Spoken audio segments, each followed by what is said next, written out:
More than 90% of men and 80% of women will be infected with HPV in their lifetime. There is the skin touching against the skin of someone who has the virus. The virus can be transmitted that way. You break up and you're going to meet someone new. The chances are you're going to meet another new HPV. And probably that person has been collecting them over the lifetime if they're not vaccinated. If you are affected by HPV, the chances are you're not going to know it. Yes. They don't go for a smear test because they're so terrified of the result.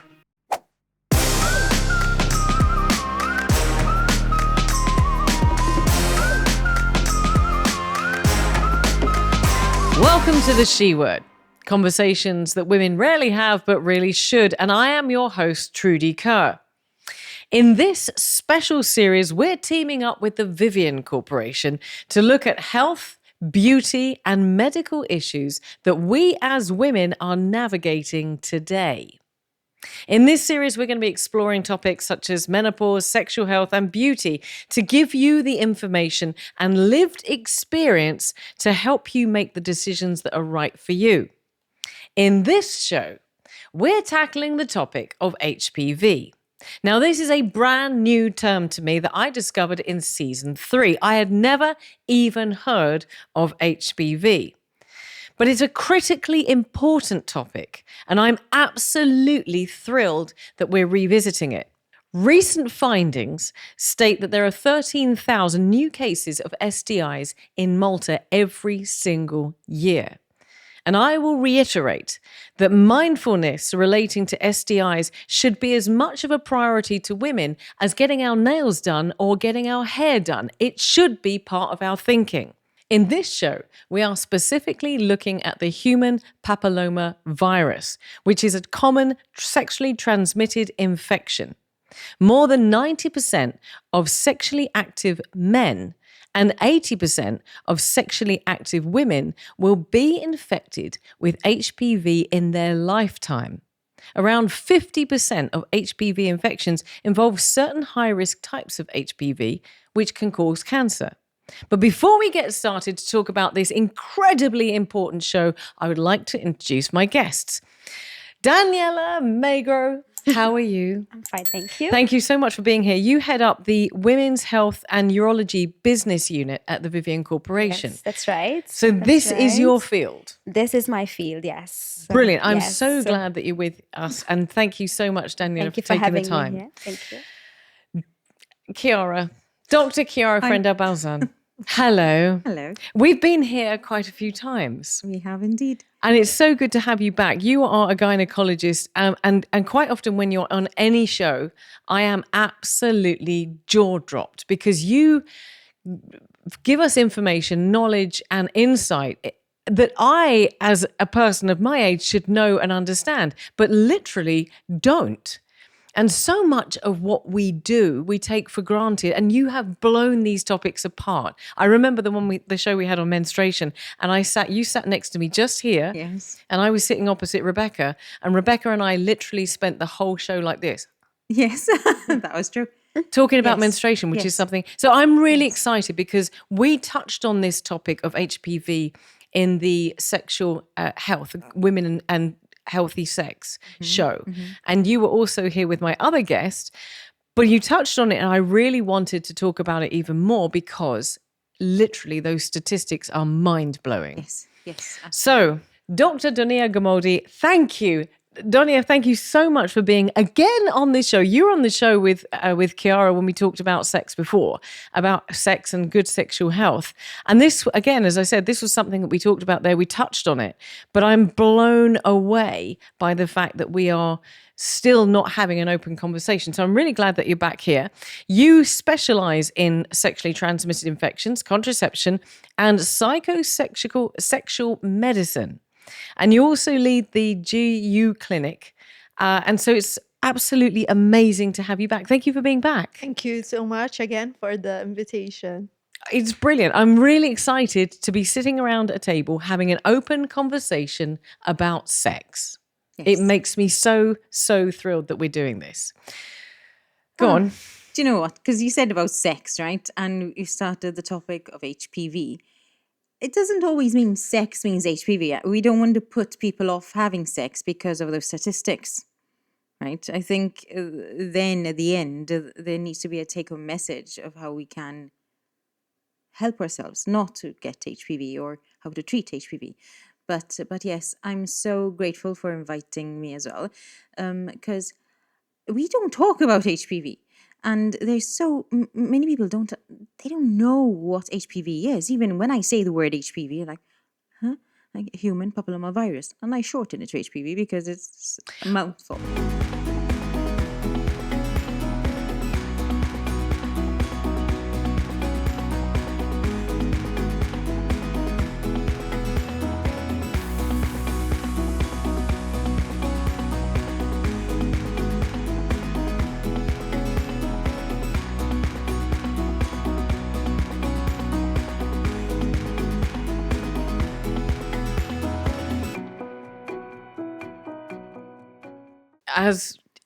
As I can testament, because I've tried to say it at least 4 times to open the show.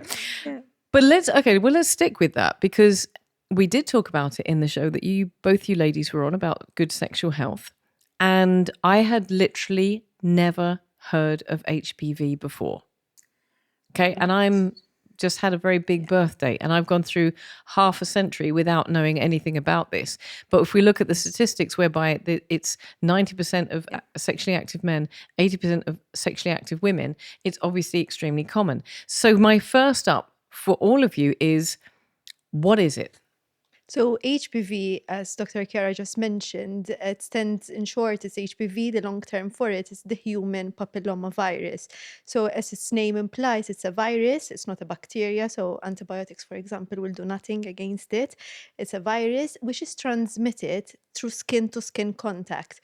So if there is the skin touching against the skin of someone who has the virus, the virus can be transmitted that way. So it is easily transmissible. It lies on the skin. It lies on the top surface of the skin, on the epithelium, which is basically the top layer of the skin. So it hides very much from our immune system. Our immune system is the system that fights off infections, viruses, bacteria that we meet on a daily basis. But when a virus is within our body, the immune system can recognize that it's foreign, that it's not meant to be there, and tries to fight it off. But this virus is quite cunning. It lies on the top layer of the skin. So the immune system more often than not does not realize that it's there, or basically trying to fight it off is a bit more of a lengthier process. This virus, yes, is transmitted skin-to-skin contact, and it can affect any part of the body, but commonly it affects the genital area. So when I'm referring to that, in women, it can affect the outer part, the vulva, but can also affect the vagina and, very importantly, the cervix. But can also affect the anal area, or what we call the perianal area, so around the anal region, and can also affect, obviously, in men, the penis or the scrotum, and also can affect the throat in both men and women. Okay, there's more, because HPV is commoner than we think, because verrucas, yeah. HPV. What? Yeah, those are the words. Yeah. Hang on a second. Okay. I've had a verruca a long time ago, but definitely an awful lot sooner than I was having sex. So that's Yes, not exactly. sexually transmitted. Okay, so the virus, as Donia is saying, it is very contagious. Okay, and the way I describe it, it is transmitted through intimate contact. Okay, genital warts are also HPV. So this virus, for it to multiply, it needs to go within the cell into. Bear in mind that virus is just a strand of DNA. Okay, and for it to multiply, to make more copies of itself so that it can go further, okay, it goes into the cell, into the nucleus, damage it, makes copies of itself, and then that can go further, okay. And these viruses are named, just like when we had COVID, they are named, COVID was Omicron, Delta. These viruses with HPV, they're named by numbers. Okay, so we like to name things, to classify. And there are viruses, HPV viruses, that affect the genital area, as Donia is saying, and they're transmissible by intimate contact. Okay, so not just sexual contact, intimate contact. And I'll get to this. Yeah, I'll because explain why. Yeah, because I just wanted to highlight that. And as soon as you started talking, Donia, I was thinking to myself, if it's skin to skin contact, that doesn't necessarily mean sexual contact. Exactly. And when you just mentioned verrucas, you know, we were at school, albeit a long time ago, we were told you get a verruca from if you're walking around in the showers. Showers, Exactly. yeah. So we're not talking necessarily about the same It's thing. still Yeah. HPV. It's still HPV. People have HPV on the fingers. Once I had a 6-year-old girl who had genital warts, and everyone was suspecting that she was being sexually assaulted. And then it turned out that her mother had warts on her fingers and she was applying a cream. So this is what I mean by intimate contact. Okay? But this is why we're having the conversation, because it's important to know one's body, okay? Because genital warts are treatable, but they're not the nasty ones. They're not the ones that are, they don't cause cancer, okay? And also, conversation-wise, so word vocabulary, there's the vaccine against HPV, right? And it's been introduced in Malta, and everyone knows it as the vaccine against cervical cancer, il vaccin contra il cáncer tronco all'utero. When I say, have you taken the vaccine against HPV? Yep. No. Have you taken the vaccine against cancer, cervical cancer? Like, oh yes, that one. So we're automatically associating this with cervical cancer and not with HPV. Okay, so we've just gone for a massive leap from here to here. So I want to fill in everything in the middle. And I'm just going to keep coming back and reiterating and saying it over and over again, because you're kind of talking to somebody who this is all brand new to. So HPV is a virus. So it's not a bacterial infection. It's a virus. And we know that with viruses, they are quite hard to treat as well as anything else, because they mutate very, very quickly. And the way that the body works, we don't have the, and as you said, it sits on top of the skin and not in the body. Yes. So therefore, it's even harder for the body to fight itself.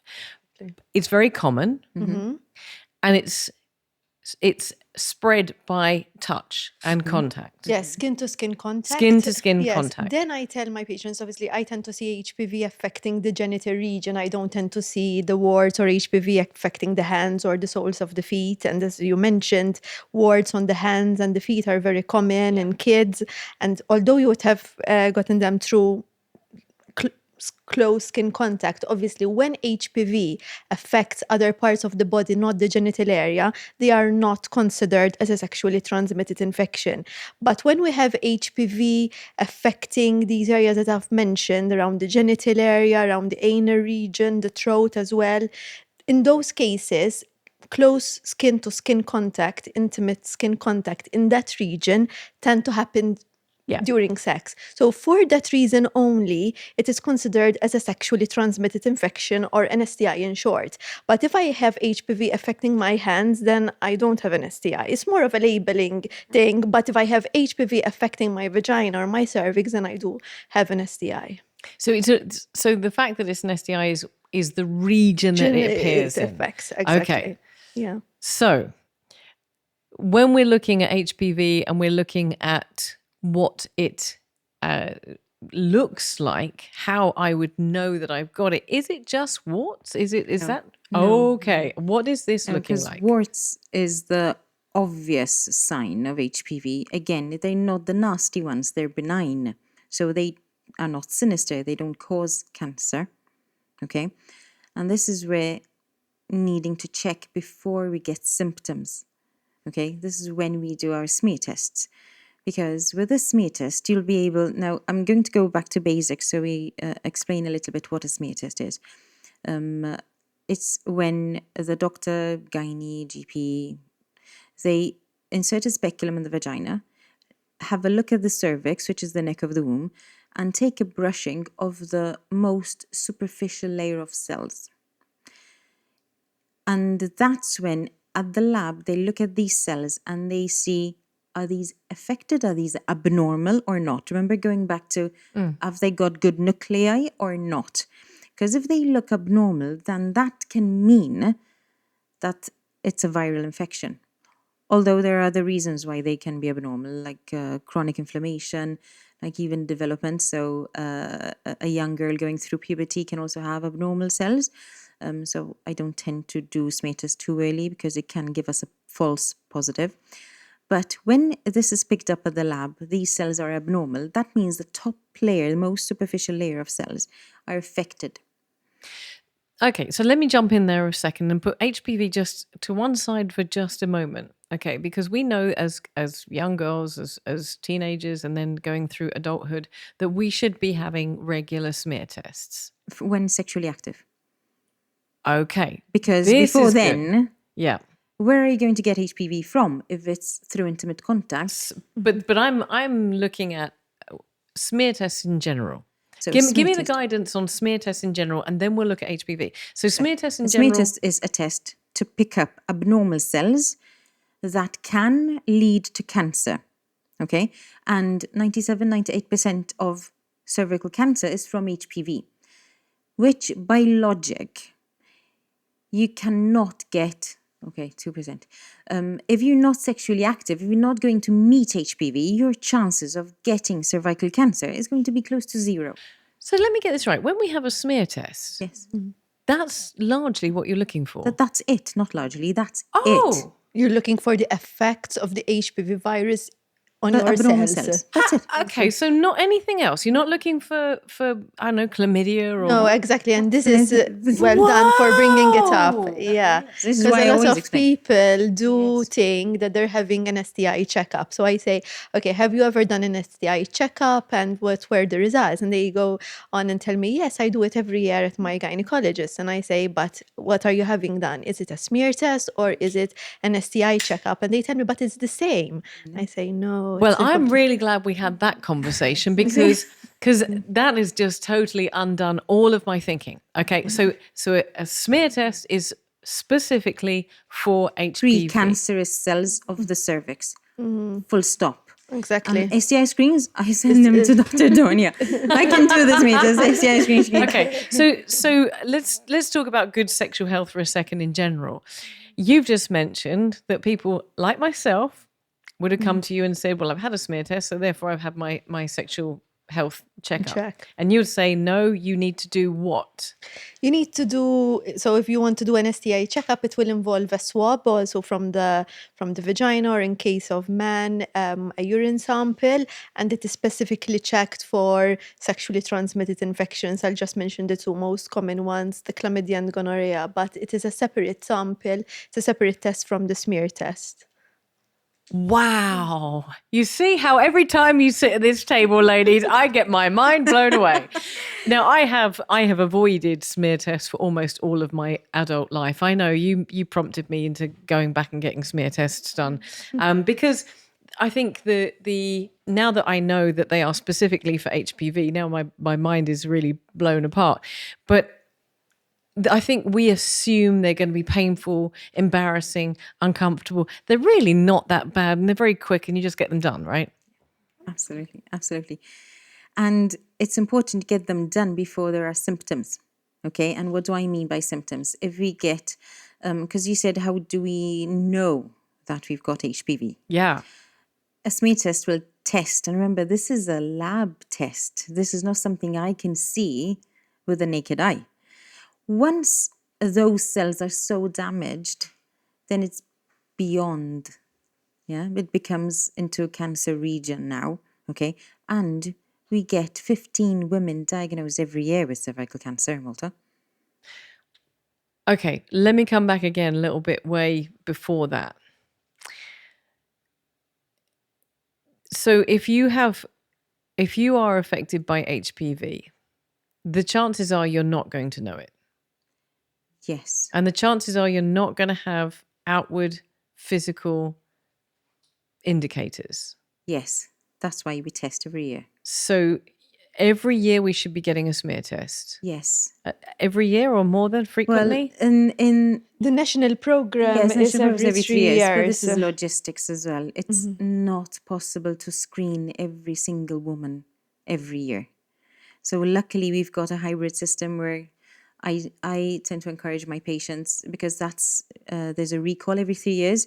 So I tell them every year and a half at least, do one private and one at the the health center. Okay. All right.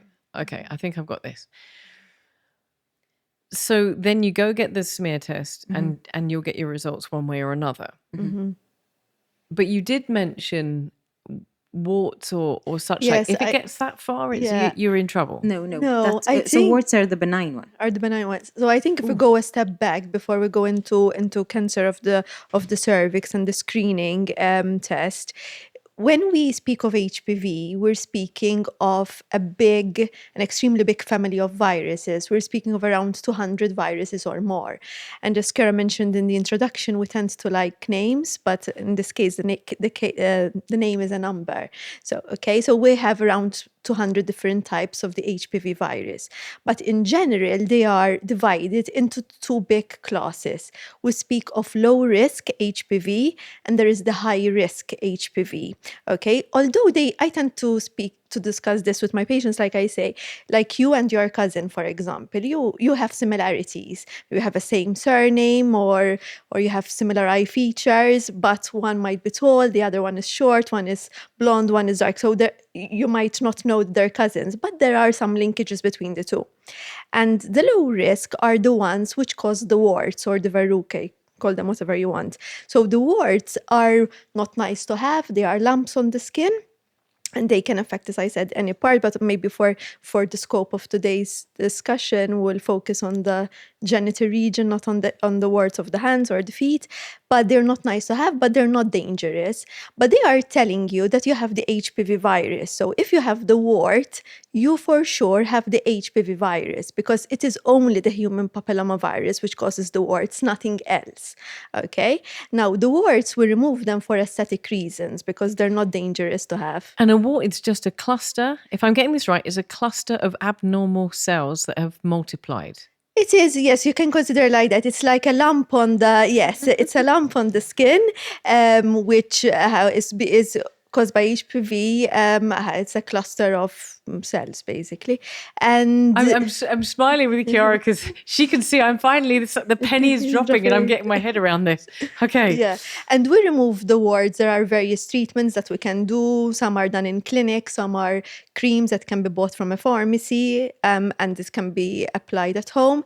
And we remove only the warts for aesthetic. It's like similar to when you go to your GP or to your dermatologist and you have a mole which you don't like, but the dermatologist, the skin doctor, tells you, no, that is not cancerous. It's not a skin cancer. But you say, like, it's bothering me. I don't want it showing. I want it removed.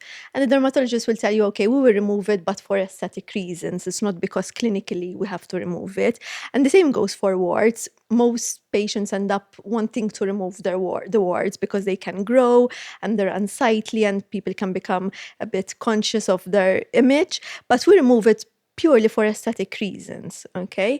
That is only caused by low-risk HPV. So having a wart does not put you at an increased risk of cancer of the cervix, does not put you at an increased you don't need to do your smear test more often than someone who doesn't have warts, okay? Because that's low-risk HPV. Then there is the high-risk HPV. So these are the same virus, basically human papillomavirus, but different types. So they have different numbers, they have different names, okay? And these tend to live more on the cervix, but also obviously on the vagina or vulva in woman, penis in man as well. But they are linked with cancer. The low-risk HPV is not linked in any way with cancer, okay? But the high-risk HPV, we call it high risk because it can have a tendency to progress to cancer if left untreated or you don't do anything about it. So I'm going to interject here and I'm going to ask a real techie kind of question because you're doctors and you probably know. What is cancer? How does an HPV mutate into cancer? What is so dangerous about cancer? So cancer is a tumor, okay? So a cluster of cells. Yep. And cancer it's when it metastasizes. So it will go away, it will move away from where it started. Okay? So it's a tumor, but it's spread. Okay. That's cancer. Okay? And the cell in a cancer, it doesn't stop dividing. It's like it lives forever and ever. Okay? Which is different to normal body cells, that when they age, the body recognizes that they're not good anymore, so they will tend to have they kind of self-destruct. Okay. But a cancer cell cannot self-destruct. So it continues multiplying and spreading. And these type of cancers that we're talking about, they tend to spread locally, so they'll abut onto adjacent structures. So if we talk about cervical cancer, it will go to the vagina, it will start affecting the vaginal skin. And when there's a cancer cell, it starts to change all the tissues into the same kind of cell. Okay, so it goes into a similar kind of tissue. And it then goes inside the pelvis and towards the pelvis wall. So when we talk about cervical cancer, it's usually close spread, which is good because it can be treated locally rather than spread through blood. And it goes, for example, to lung or to bone, okay? Because that's other types of cancers that can do that as well.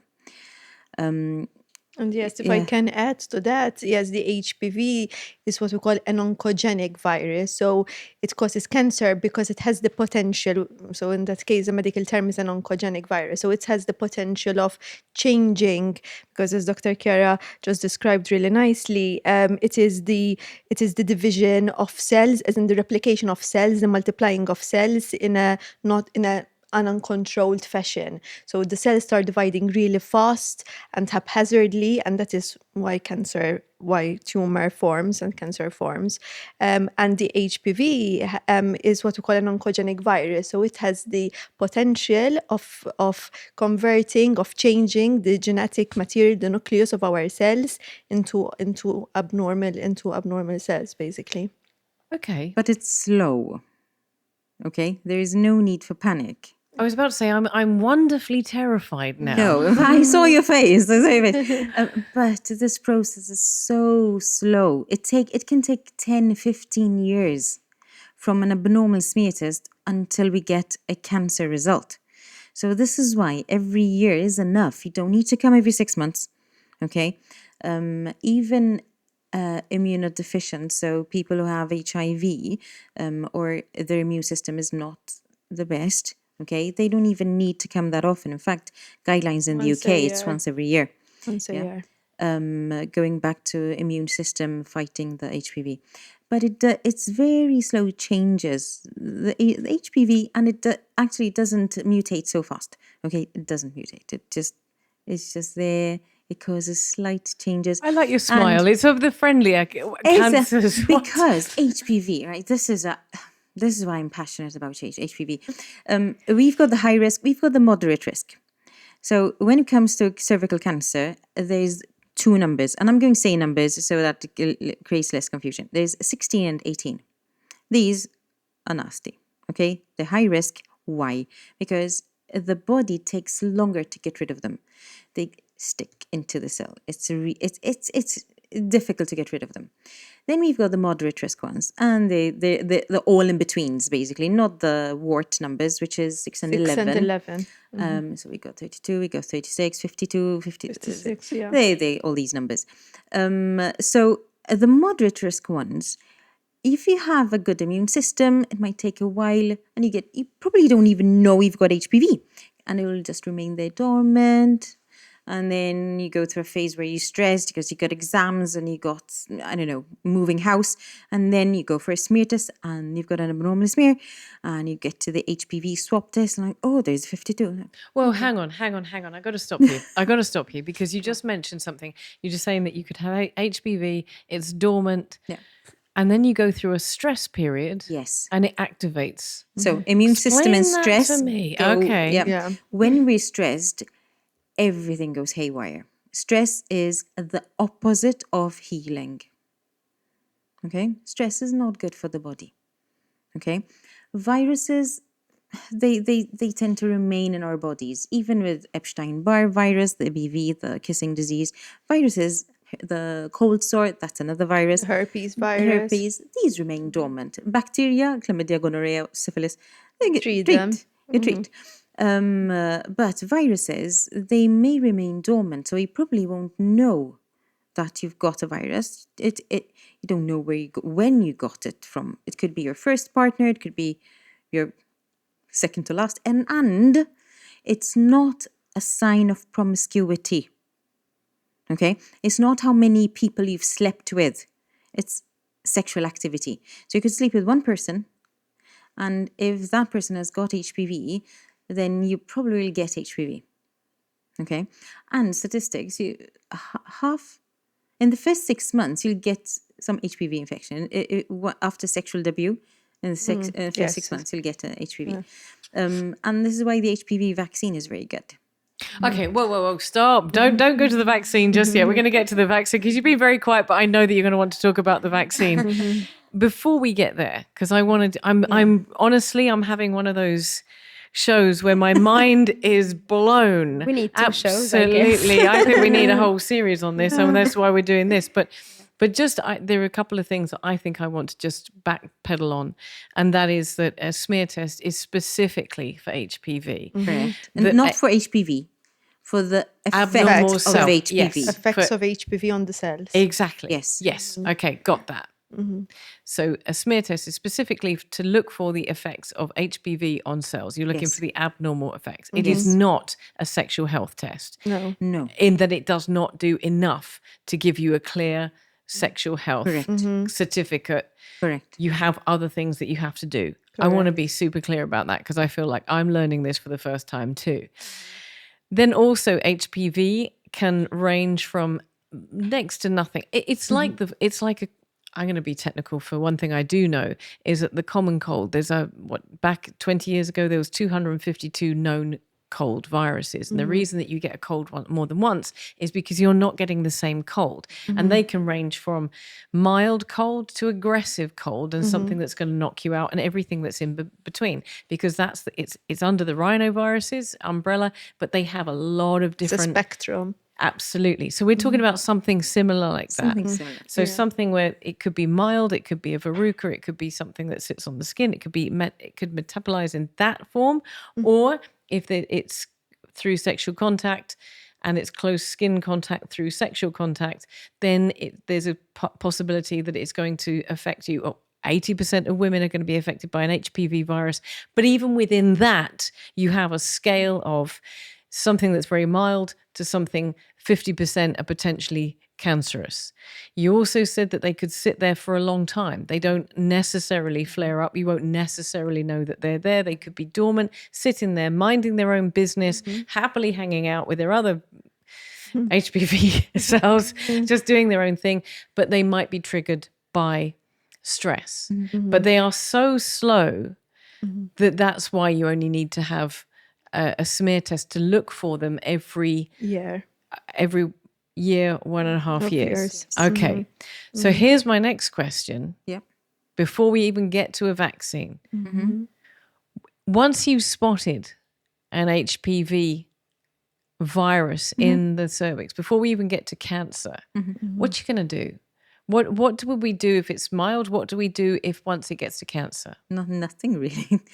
I know. I love your face. Don't blow me away and then say nothing, Chiara. This is it. I get so many women who are so anxious just because they have HPV. Most of us have HPV. Has it got an effect? Is it causing damage? Yes or no? If it's yes, then we have to treat. Okay, we have to biopsies, colposcopies, products. Yes. Okay, let's not take that away. But if there's no damage, what are you going to do? Improve your immune system. But can it get any worse? Just Okay, so hang on a second. You just said you improve your immune system, so you fight it naturally. Exactly. Yes. This is I get this analogy of COVID, right? Because I think with COVID, it's easy for people to grasp this topic of a virus and what the effect of a virus is. We all know people who have had COVID and had no symptoms. And we know people who have had COVID and were sick for 3 weeks, needing to go to hospital, needing ITU. Okay? It's a virus. It's a virus. It's still contagious. You can still pass it on. Okay? But if it's not causing an effect, if you don't have any symptoms, do I send you to ITU? So, if you have HPV on you and your smear test is okay, what are you going to do? Oh, that's why you said you're not looking for the HPV HPV, virus. but You're you're looking looking for for the different- damage that an HPV virus can cause. Yes. Okay, I think I'm getting it. But Now- what would you then do naturally? I need to hold Okay. the brakes Oh. here a little bit because in the UK, they're flipping everything upside down. So they're testing for HPV first, and then they're doing a smear test after. So basically, it's the same system, taking cells from the cervix, and then it's processed. Okay. Now, for the pathologist to look at cells, so this is not AI. This is a human Yeah. person looking at under the microscope, looking at abnormal cells. Okay. The amount of manpower is ridiculous. of Okay, course. so what they're doing is they're flipping it around. They're running all the tests through a machine. Obviously, we're used to doing the viral tests, and that can process thousands. And then those that are abnormal, then the pathologist when we look at those. Okay, so those that are HPV positive smears because it's that same sample. Okay, then the pathologist when we look at that. So that will reduce the amount of manpower. It is cost effective. And this will also Do be I the like system it? here. I don't. And they're It's being starting. piloted, It's being but I don't know piloted. whether that's how that's going to go. I don't like this system because what about those 2-3% that are cancers, so abnormal cells that are not HPV related? Do we eliminate those people? Where do they come from? So if there's an abnormal division of the cells of the cervix, and usually it's glandular, okay, if there's damage, so basis of pathology now, okay, so pathology is how tissues, how the body is. Cancer is because of damaged cells. Any damaged cell in the body, even with sunburn, risk of cancer. Any damage leads to cancer eventually. So if there's a damaged cell, whether it's a virus causing damage, whether it's radiation, whether it's anything else, if there's damage, then it can lead to cancer. Okay? So for whatever reason, okay, and usually they're so glandular, they're 2-3%, because 97% of cancers of the cervix are HPV. Do we eliminate those people? But I think in Malta will probably continue with the hybrid system, where in private practice we won't be running HPV as an initial step. We'll do the pathology smear, if that makes sense. I want to come to you, Donia, because you mentioned for the first, I heard this, and I want to say thank you for explaining that, because once again, my mind is blown. But I want to ask you, because we talked about HPV for the first time in the show that we had before, talking about women and sexual health. You mentioned then that this was fairly new in understanding here in Malta, that people were starting to get their heads around it. Have we seen progress in understanding HPV and the implications? Yes, I think more people are aware of it. We'll obviously also talk about vaccination, but since the vaccination program has launched in schools and from January of this year, we're also offering vaccination to boys, to all girls and boys aged 12, 13. So obviously then even the parents kind of, all right, what is this vaccination about? And if you research about it, obviously HPV comes up, and then the parents are curious, or they bring their their kids to the clinic, to explain about HPV. So definitely awareness has increased on the topic. And if there is more awareness, there is more people who are willing to test and to get treated or asking for more information about it. It remains the most common viral sexually transmitted infection. As you mentioned in your introduction in statistics, 90% of men and 80% of women when sexually active will get the HPV virus at some point. So it is an extremely common virus. Yes, education has definitely increased. Is there room for improvement? 100%. Yeah, I mean that's why we're having these conversations. But I am seriously shocked that to understand today that smear tests are specific to the damaging effects of HPV, not anything else. Because I'm an old timer and I didn't understand that. And I think I just want to keep driving that home, that for good sexual health, you can't just go have one smear test. It's crucial, it's critical, but it is only specific to the effects of HPV. Yes. So if I could just take a Don't breath stop. and just go, wow. I mean, this is a big, big topic, and I'm glad that we're diving into it right this minute. I do want to talk about this vaccine, and I also want to talk about what happens next if you have a smear test and there's an abnormal cell. So what do we do? Let's talk about that first. So because I think that's what's frightening for a lot of people. But if you get back a smear test result, which nobody wants, and it says, hey, listen, you're going to have to come back, and it's got an abnormal result. What's the next stage there? So first of all, going one step back, remember how HPV is very slow acting? Yeah. If someone stopped having sex 10 years ago, they still need smear tests. Okay? So it's not just currently active people, because it could have effects now from activity of 10 years ago. Okay? Just for your viewers, it's important, that awareness as well. So if there is abnormal smear cells, okay, remember how I said it's the most superficial layer of cells that are removed? Now, if that layer is abnormal, I then need to find out how many of the layers are abnormal. So this virus that has been living on the surface, has it affected the second most layer and the third most layer? And that is when we would need to do a biopsy. Okay.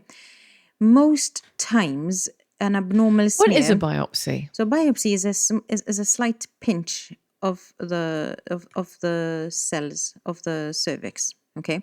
So this is done with a speculum under like microscope. So I'm looking a at tiny the pinch. cervix. A tiny pinch. I tend to give local anesthetic because it's not nice to pinch the cervix. And that will give me, it's like a little tiny pinch, a little bite, how many layers are affected. Okay, because that will then dictate my treatment. Okay, but in most cases, initial abnormal smear, most of the time it's not that bad. And if we give supportive treatment to help immune system, to help the body, because remember that we exfoliate cells all the time. So our cells keep on going to the surface. Yeah. So if you have a healthy immune system, you're going to reach the top layer cells, and that's going to be shed all the time.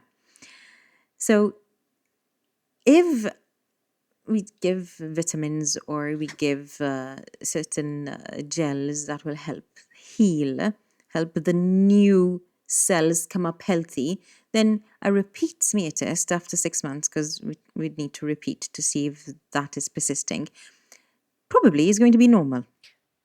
So you could have an abnormal smear, Yes. have a biopsy just to check. Biopsy. So the biopsy is when it's bad. So abnormal smear tests, they tend to give us a lot of different criteria of where it's abnormal. Okay, whether it's a low grade, whether it's a high grade. So low grade is probably nothing. So you just need to boost your immune system, get those cells to be healthier. But if it's a high grade, then I would do an HPV test, and that will trigger a biopsy right away. But if it's a low grade, treat and repeat.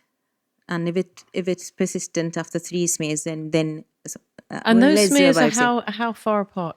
those smears are after 6 months. So this is, with all due respect, I've always been very nervous about getting a smear test back and the result being abnormal. But if there's an abnormal result, we're not talking about, doing something in the next 3 weeks that's something drastic and radical. No. It might just be every 6 months Monitoring. just to take. Yes.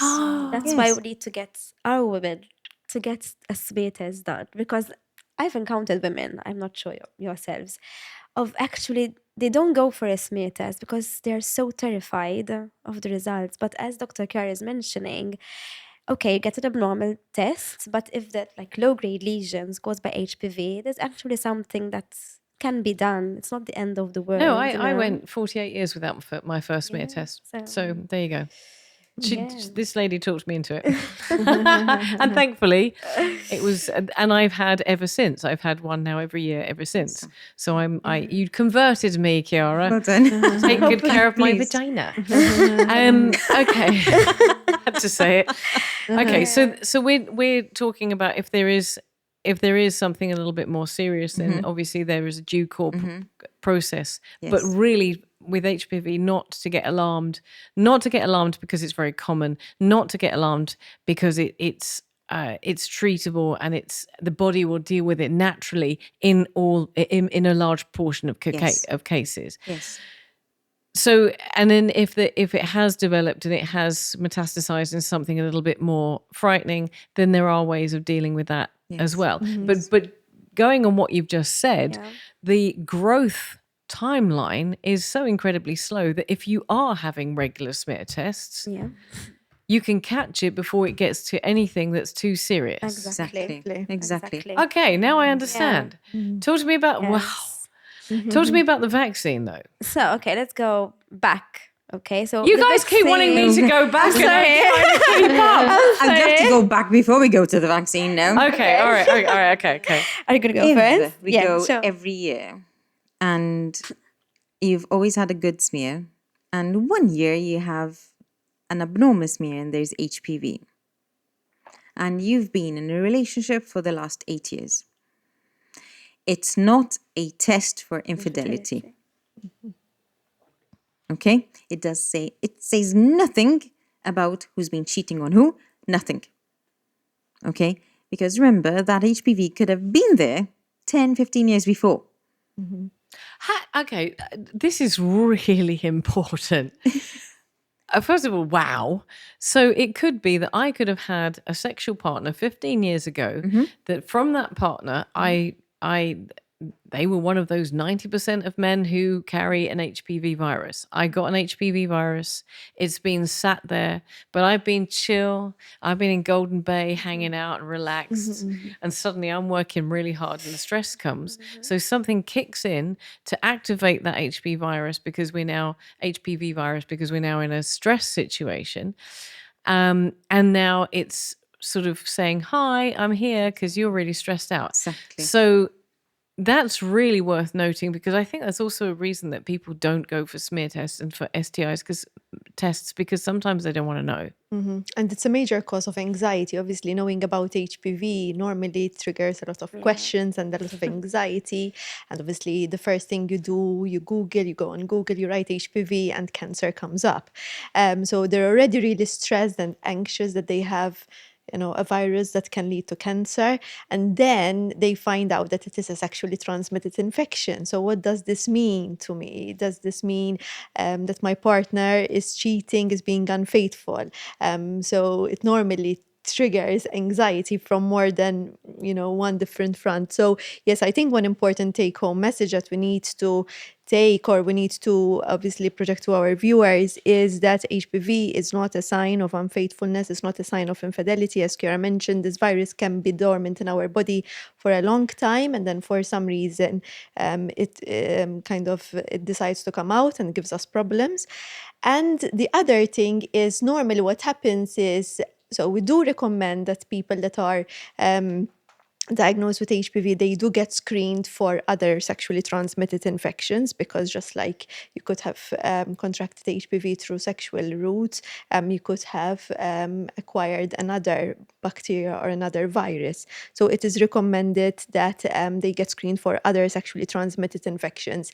And the other thing is that normally, we're speaking maybe of female patients more today, but they normally get their male partner maybe to the clinic to get tested and to get treated for the HPV, for the human papillomavirus.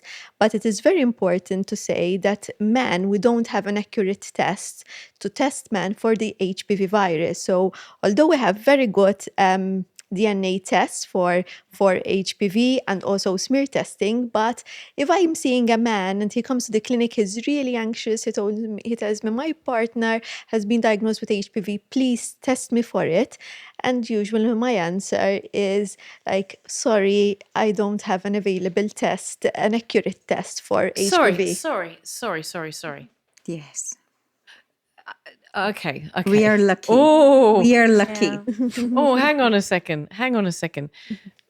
Eight out of 10 women will be affected by the HPV virus. 9 out of 10 men Have HPV. Have HPV. And But that there's no includes way to warts test as well. them. Yeah. There's no way to test. The test is it's not accurate in men. We say it's around 30% sensitive, which is basically we don't do it in the first place because it's not accurate. Okay, so does that mean that the HPV virus has HP virus carries no risk for men? No, we can't really say that it I don't carries look no at risk. cameras. Penile cancer, anal cancer in men who have sex with men, throat cancer. Yes. So HPV, yes, although we tend to associate quite a lot of HPV with women because of cervical cancer, I think is the second most common cancer. But yes, HPV can also affect men, especially men having sex with men. So we really need to raise awareness not only in women, but HPV affecting men, but especially men having sex with men. And for example, people living with HIV virus are 40 times at an increased chance of having anal cancer. So the importance of vaccinating for HPV, against HPV, not only in women, but boys and men, especially men having sex with men and men living or people living with HIV. That's why the vaccine is important. Yeah, too darn right it is. And not just to girls. Even to That's boys, finally yes. we're getting boys vaccinated as well. And I think it was like from last year that boys are now invited to get vaccinated. And the uptake has been pretty good, actually. And they're doing a lot of promotion online as well. So I think we're doing a great job. For sure. Yeah. Okay, still mind blown. Why boys and girls? Why not adults? Even adults can actually get vaccinated, but it's important to give vaccines around 12, 13 years before they're actually sexually active. Because the vaccine will protect you against 9 HPV types that are the most oncogenic. Cervical cancer is a preventable cancer if you're actually going to take the vaccine. In fact, there are countries... I'm trying to slow it down so that I myself and anybody that's watching this can understand. So the vaccine is going to give you protection from 9 types that are highly oncogenic. Okay, so we talked about 200 types. Yes. So 2 that are against warts. And the 7. So in the 9, again, in the vaccine, 2 against warts, 2 the 16 and 11 high risk. 16 and 5, 16 and 18, thank you, Donia. And 5 moderate risk. Yeah. Okay, so with someone who's 12, probably they have not had contact with HPV. So that's the best time to start protecting them. Okay, now if you tell me I'm 50 and I've now had HPV 52, one of these, right? Can I still get the vaccine? And I tell you, yes, you can, because what is stopping you from protecting yourself against the other 8 if you only have 1 HPV? Okay, and I've seen patients who have had 3, 4, 5 different types of HPV. Okay, so yes, it's best to start when they're young and before initial contact, before when they're pure. no HPV. Because once you start having sex, you get HPV in the first 6 months. Yeah, remember, it's common. Again, not to be scared, not to stop us from having sex, but we can protect ourselves. It is cervical cancer. It is a preventable cancer. Okay. So let's I'm going to put this into a real life scenario. I'm 50. I have a husband. I need to be having my smear tests, regular smear tests. What is the need for me to have a vaccine? Is it sort of a low priority? Is it something I should do? Maybe I shouldn't do. Is it painful? How easy is it to access? Okay, so I get asked this a lot, because there's a lot of misinformation. Sorry, please do butt in, because Poor Daniela. I'm just taking it all in as well, to be honest. It's With amazing. each and every time, I always get to learn, because although I'm a pharmacist myself, I mean, I started learning about HPV when I started, getting to know the products that there are on the market and what women can use. And I'm always fascinated, because unfortunately, even a healthcare professional like myself did not know much about HPV. So I do hope that this podcast, is not just for, it's also for, pharmacists like myself, because the minute that I go into a pharmacy and I tell them, listen, I have a product that can be used in patients, that are HPV positive, that have low-grade lesions, as Dr. Chiara mentioned, they tell me, HPV, what is it? It's true. But it's true, yeah. Yeah. But okay. I'm sorry. No, but it sounds to me as common as the common cold. Yes. And yet Probably we more. are not having this conversation. Yes. Remember, it's a big taboo. Anything that's associated with sex is taboo. That's right. It's yeah. taboo. But it's not necessary. I mean, Why should it be? Why should it be? but from what I'm understanding, of those 200 viruses, not all of them are associated with having sex. Yes, there's a exactly. percentage. But we don't speak about HPV affecting the vagina, the cervix, cervical cancer, because HPV in this region tend to be associated with sex. So Yeah, but I've never heard about HPV full in general. stop. Okay. I've never heard about it full stop. Yes. And you said of the vaccine of the nine, two of those are the warts. The are- warts, exactly. Yeah. I mean, warts are unsightly. They're contagious, so they're annoying. Get vaccinated. Going back to your question, would you need a vaccine at the age of 50? Okay. It is costly at this age. Okay, so anyone born from 2000 onwards is entitled to it for free. And they can call Let's say that, because you said that beautifully and in a fabulous accent, but you said it very quickly. Anybody anyone from who's 2000 born from 2000 onwards is entitled to the vaccine for free. So anybody who's under 24. Yes, 2000, not 31st December 1999. Okay. Okay, so 1st January 2000. Okay, I thought I got my math there wrong for a it second. is 24, isn't it? 23. Yeah. Not 25. Chiara's blown my mind. I can't do with math. the biology, and I've just gone 24, and she's like, I don't know what that I can't is. do math to save my life. So yes, 1st January 2000. Okay, they can call the vaccination center in Floriana, and they can get it for free. So there's a vaccine that's given, and then one after 2 months, and then a booster after 6 months. Okay, it's expensive. Okay, the full course, and that's for life. Okay, I was going to say, is that a life? So if you get life. it's like the shots you get when you're a kid. Once you've got it, you've got it for life. Yes, Exactly. And this will arm you against these 9 types. 9 HPVs. Okay, yes, brilliant. Unless there's a better one that comes out, because I took mine twice. I took my vaccine twice. I'm sharing now. So I took my first one, which back in the time when I was 24, it was against 4. So against the 2 warts and the 16 and 18. And then this new one came out. So I wanted to protect myself against the other 5. And remember that for me, it's an occupational hazard as well. So I see a lot of HPV, right? So I had to take the full course again. But yes, so unless another better one comes out. But If you're born over from 2000 onwards, you can contact Florian Health Center and you can get it for free. On average, I'm not mentioning prices, but it would cost you about 600 euros for the 3. Okay? If you are in a relationship where you belong to each other and there's nobody else involved in the relationship, your HPV risk is what it is, status quo. Okay? So you're not going to meet new HPV. Okay? So in that case, if you cannot afford the 600, then why take the vaccine? Okay. Okay? Then I give the comment, but you can never vouch for the other person. So in that case, I say, you're right. If you can afford the 600 euros, and if there's health, if it prevents against cervical cancer, then book me in, I'll get the vaccine. Okay? So you need to quantify your risk. Okay?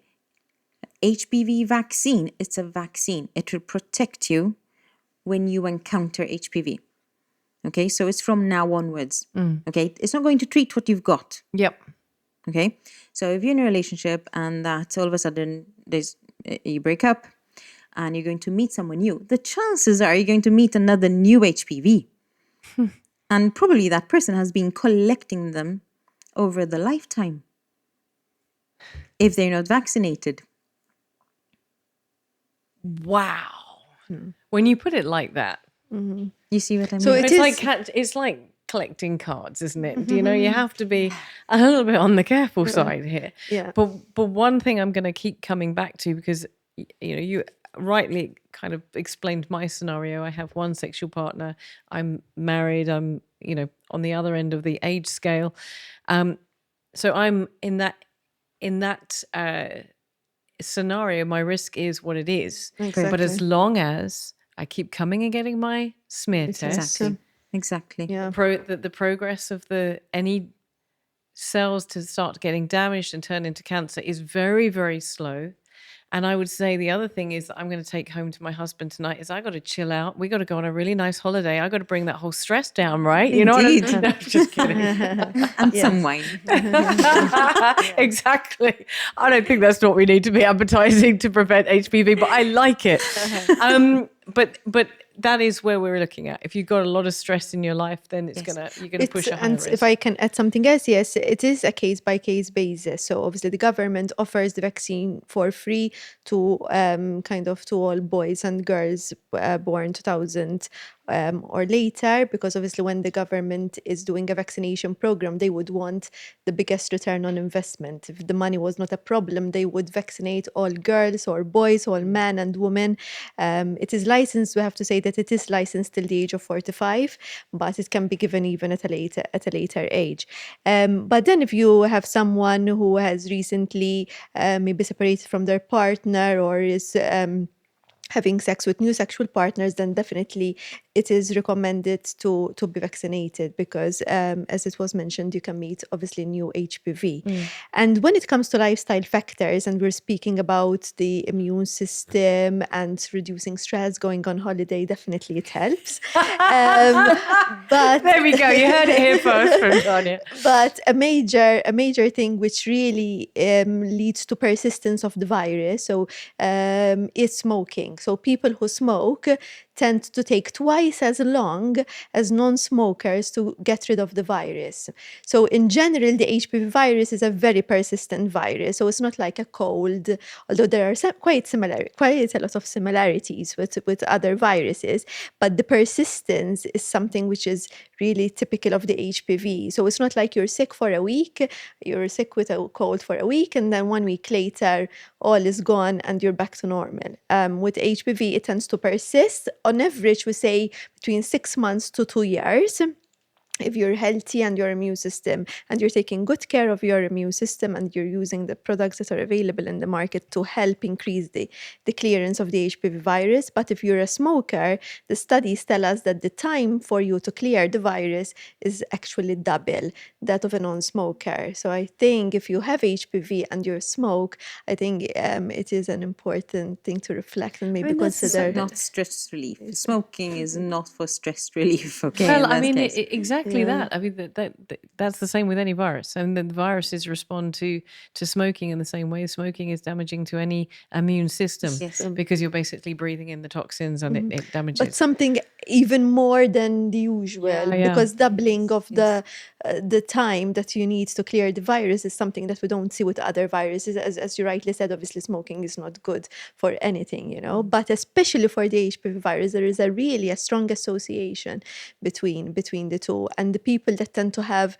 warts persisting, sometimes I see patients in clinic who have been coming back and forth to my clinic with HPV persistent problems, and more often than not, all those, or the vast majority, are all smokers.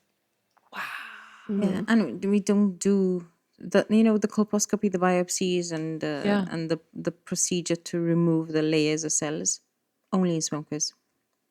And there's nicotine in the vaginal discharge. Oh dear. Yeah. Yikes. So yeah, smoking is really not a good idea. Listen, I'm wondering if you guys, I don't know about you, Daniela, because we've sat here, you've been kind of listening in. It's been great. It's been great to meet you and have you here. But I think you and I have both been kind of listening to these incredible two ladies as much as each other, and I have had our questions really beautifully answered. I'm wondering if I'm missing anything as a conclusion, because we're going to look to you guys for your closing thoughts to really drive home a message for anybody that's watching this. I think from my point of view, there was a moment back there where I was absolutely mind blown, horrified, and about to run off to have about 20 smear tests. But I think one thing that I've really learned today, and I'm going to take away from this, is if you have a regular smear test, we don't need to worry. It moves so slowly, we don't need to panic. Exactly. But the other thing I'm going to take away as well is that if you are sexually active with multiple partners, and even if you don't know the background history to the partner that you're with, a smear test, this blown my mind, is not a sexual health test. It's only part of your sexual health. So to come and see you at the GU clinic, get yourself sorted out with everything else as well. Yeah. Anything from your side? Yeah, so basically from my end, being a pharmacist, I just wanted to, tell our listeners that if, for example, so you do a smear test and you found out that you're HPV positive and have low-grade lesions, well, before, like up until a couple of years ago, there wasn't much to do. Like they used to take the wait and see approach. Now, we've mentioned a lot that a lot of people, when they Google HPV, they go straight to cancer. And obviously they are stressed, they are more anxious. So it's a vicious cycle, because the more stressed you are, the highly, you're unlikely basically to get rid of the virus in a quicker way, So from my end, I just want to reassure our patients that there is a product on the market. It's an intravaginal gel that has also a prebiotic, because something that maybe we didn't mention was that we need a healthy microbiota. So we are all experts in the gut microbiota, but we tend to forget a bit about the vaginal microbiota. I don't know if you've ever heard about the term lactobacilli. So Do I basically, look like a person that's heard about that? no, I'm just asking. I know anything about smear tests. These are good bacteria that live in the vagina, okay? And unfortunately, when there is an imbalance, the HPV will thrive. So it is a product that is applied daily for 6 months, so to speak. That will coat the cervix, okay? It will boost the microbiota, it will boost the localized immune response. So what we're saying is that, listen, if you have HPV, it's not the end of the world. And especially if you have low-grade lesions, there is something to be done. We can actually stand up to HPV. Well, at least you're doing something about it. You are not stressed, you're not anxious. And what I personally like about this particular product is that there are studies backing it up. Like, for example, when we're talking about normalization of lesions, the healing, so we're actually stopping it from progressing to high-grade lesions. That's fantastic So news. at least we have the option Yeah. to do something about it. That is really, really, really good news. Yes. We're very lucky. I mean, out of 55 countries that have the actual product, we're one of 11 that have the whole range. So I do believe that we're very lucky to have this option as well. Brilliant. Yeah. Brilliant, brilliant. I'm really excited about that. And for you, closing thoughts, Donia? So yes, I think my closing thoughts would be yes, HPV is very common, and nowadays we can say that we can do things that to prevent it from progressing into more serious lesions. Obviously, we don't want to scare people away from having sex, and I always say obviously safe sex does not exist. We can only speak of some safer sex. So yes, even if you're doing everything perfectly right to get yourself screened, to get your partner to screen, you are in an exclusive relationship, there are no other sexual partners. Yes, unfortunately, we can still meet viruses like the HPV virus, because this is something which, as we said in the introduction, it is transmitted skin-to-skin contact. But with regular screening, we can pick things up at an early stage, and we can live a healthy, happy life.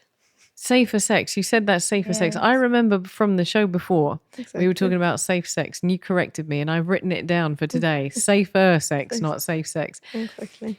Can I just say, I'm just going to say before I pass across to Chiara for closing words, that the pair of you, and I'm saying that Daniela, it's lovely having you sit on this side because these two ladies continually surprise me. and Chiara particularly, every time I've sat down to talk with you, I have been absolutely blown away by how much I don't know about something that is so common to all of us.